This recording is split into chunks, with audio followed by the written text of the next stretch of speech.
தஞ்சை வட்ட கலெக்டர் அலுவலகத்தில் 200 ஆண்டுகளுக்கான சிறப்பு தூர்வாரும் பணிகள் தொடர்பான முன்னேற்பாடுகள் குறித்த ஆலோசனைக் கூட்டம் நேற்று நடைபெற்றது.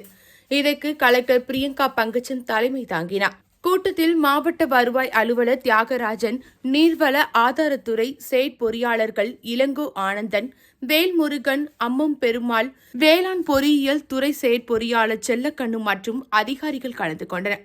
கூட்டத்தில் முன்னோடி விவசாயிகள், விவசாய சங்க பிரதிநிதிகளான ஜீவகுமார், கோவிந்தராக, ரவிச்சந்திரன், முகமது இப்ராஹிம் கலந்து கொண்டு தெரிவித்த கருத்துக்கள் வருமாறு: ரூபாய் 30 கோடி நிதி ஒதுக்கி ஒவ்வொரு ஆண்டும் சிறப்பு தூர்வாரும் பணிக்கான தஞ்சை மாவட்டத்திற்கு மட்டும் சுமார் ரூபாய் 30 கோடி மட்டுமே ஒதுக்கீடு செய்யப்படுகிறது. இந்த நிதி போதுமானது கிடையாது. மாவட்டத்திற்கு குறைந்தபட்சம் ஆண்டுக்கு ரூபாய் 10 கோடி நிதியை ஒதுக்கீடு செய்ய வேண்டும். தூர்வாரம் முன்கூட்டியே பிப்ரவரி, மார்ச் மாதங்களில் தொடங்கி மே மாதத்துக்குள் முடிக்க வேண்டும். தூர்வாரும் பணிகளில் அட்பிரிவு வாய்க்காலில் 1000 லிட்டர் மட்டுமே தூர்வாரப்படுகிறது.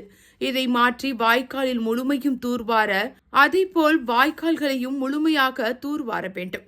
ஆற்று பள்ள கட்டமைப்புகளை தூர்வாருவது போல் பகுதிகளில் உள்ள ஏரி, குளங்கள் மற்றும் காட்டாறு பகுதிகளில் சிறப்பாக தூர்வாரு பணிகளை மேற்கொள்ள வேண்டும்.